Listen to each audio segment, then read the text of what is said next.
ఉస్తాద్ భగత్ సింగ్, పవన్ కళ్యాణ్. మావా, పవన్ కళ్యాణ్, హరీష్ శంకర్ మనల్ని ఎంత ఎర్రిపప్పలు చేస్తారని అస్సలు ఎక్స్పెక్ట్ చేయలేదు మావా. నేను సినిమా చూస్తున్నంత వరకు మీకు ఎందుకు అలా అనిపించిందో మీకు చెప్తాను, వెయిట్ చేయండి. సో ఇంకా మ్యాటర్లోకి వెళ్తే, ఇవాళ ఉస్తాద్ భగత్ సింగ్ సినిమా చూసాం మావా. సినిమాకి వెళ్ళాక నాకు స్టోరీ ఉంది కదా, అందరూ రీమేక్ అని గొడవ చేశారు. కాకపోతే ఫుల్ రీమేక్ కాదు, సిమిలర్ స్టోరీని పట్టుకొని పవన్ కళ్యాణ్ స్టాండర్డ్కి తగ్గట్టు స్టోరీ చేంజెస్ చేసి హరీష్ శంకర్ తన తెలివిని చూపించేసి ఇక్కడ సినిమా రిలీజ్ చేసేసి హిట్ కొట్టేశాడు మా. పవన్ కళ్యాణ్కి ఏ రేంజ్ ఆఫ్ ఎలివేషన్ ఇవ్వాలో ఆ రేంజ్ ఆఫ్ ఎలివేషన్లో కొన్ని సీన్స్ యాడ్ చేసేసి సినిమా తీసుకొచ్చేసారు. నేనైతే పిక్చర్ పీక్ అయిపోయాను. స్టోరీ లైన్ మనకు తెలుసు కదా, పోలీసుడు తేరీ సేమ్ లైన్ మొత్తము. సో అదే కైండ్ ఆఫ్లో జానర్ మార్చేసాడు. ఇక్కడ సేమ్ స్టోరీ లైన్ అనేది సేమే, సిమిలర్ కైండ్ ఆఫ్. కానీ ఇక్కడ కొన్ని సీన్స్ అనేవి డిఫరెంట్గా మాడిఫై చేసేసి ఆ ట్యాగ్ లైన్ వదలకుండా సినిమాని అదే వేలో తీసుకొచ్చేసి పవన్ కళ్యాణ్ స్వాగ్ని ఎలా యాడ్ చేయాలో అదే విధంగా యాడ్ చేసేసి మన హరీష్ శంకర్ హిట్ కొట్టేశాడు ఇక్కడ. ఇంకా తమ్మన్ గురించి చెప్పాలంటే చెవులు పగిలిపోయామా. అసలు పవన్ కళ్యాణ్ బాలకృష్ణ అంటే మన తమ్మనికి పూనకాలు వచ్చేస్తాయేమో. ఆ డ్రమ్స్ తీసుకొని ఆ వాయించడం ఏదో మామూలుగా వాయించలేదు. ఇంకా సాంగ్స్ అయితే కొంచెం డ్రాబ్యాకే ఉన్నాయి. బీజిఎం పర్లేదు, సూపర్గానే వర్కౌట్ అయింది బీజిఎం అనేది.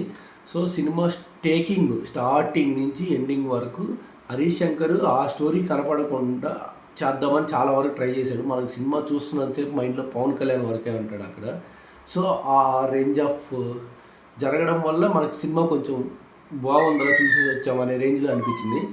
లేదంటే పవన్ కళ్యాణ్ లేకుండా ఉంటే ఈ సినిమా దొరికేసాడు హరీష్ శంకర్ ఖచ్చితంగా. పవన్ కళ్యాణ్ ఆ స్వాగ్తో పుల్ ఆఫ్ చేసేసాడు. సో తమనన్న ఛాన్స్ ఇవ్వట్లేదు, తమనన్న మైండ్ డైవర్షన్ అవ్వనీయకుండా డ్రమ్స్తో వాయిచ్చాడు, నూకేశాడు.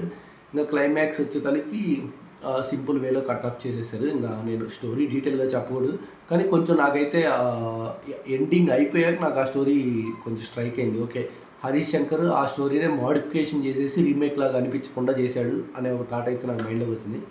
సినిమా ఫస్ట్ హాఫ్తో పోలిస్తే సెకండ్ హాఫ్ చాలా బాగుంటుంది. కొన్ని సీన్లు ఉన్నాయి, అవి పర్లేదు, సినిమాలో మనం పెద్ద పట్టించుకోవాల్సిన అవసరం లేదు. మిగతా పాయింట్ ఆఫ్ వ్యూలోకి వచ్చేస్తే రాశి కన్నా పెద్ద ఎక్కువసేపు ఏం లేదు, కానీ తను కూడా చెప్పేసింది ఆల్రెడీ ముందరే, అదేం పెద్ద ఎక్కువ లెంత్ ఆఫ్ రోల్ అని కాదని.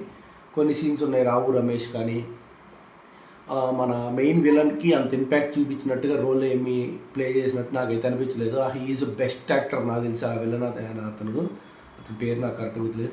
Is best actor. అతను చాలా సినిమాలు నేను చూశాను, అది పోర్ట్రే చేయగలడు, కానీ అది మన హరీష్ శంకర్ యూటిలైజ్ చేసుకోలేదు. జస్ట్ ఆ క్యారెక్టర్ని అలా ట్రావెల్ చేయించేసాడు.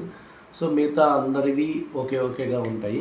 మన పవన్ కళ్యాణ్ మాత్రం మీకు తెలిసిందే కదా, డిప్యూటీ సీఎం గారు స్టార్ట్ టు ఎండ్ రఫ్ ఆడిచ్చేసాడు సినిమాలో. మొత్తము పవన్ కళ్యాణ్ చుట్టూనే జరుగుతుంది. Pawan Kalyan is the key source అనే విధంగా ఉంది. ఇది నాకు అందుకే నేను మనల్ని ఎరుపప్పలు చేశారు అన్నట్టు నేను చెప్పాను. రీమేక్ సినిమానే రీమేక్ లాగా లేకుండా తీశారు. సో ఇది నా ఫైనల్ జస్టిఫికేషన్.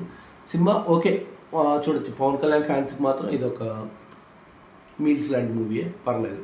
ఓజీతో పోల్చుకుంటే బాగానే ఉంది. ఓజీ అనేది పీక్. తర్వాత కొంచెం ఈ సినిమా చూడాలంటే కొంచెం వాళ్ళకి డైజెస్ట్ అవ్వదు, కానీ ఓకే, మరీ అంత తీసేసిన మూవీ అయితే కాదు. అది నా జస్టిఫికేషన్. సో మళ్ళీ నెక్స్ట్ వీడియోతో మళ్ళీ కలుద్దాం. అప్పటి వరకు సబ్స్క్రైబ్ టు పర్లేదు బాబాయ్. ఇలాంటి మరిన్ని ఇంట్రెస్టింగ్ వీడియోస్ రిలీజ్ చేయడానికి నేను జెన్యూన్ రివ్యూ ఇవ్వడానికి ట్రై చేస్తాను. So please subscribe.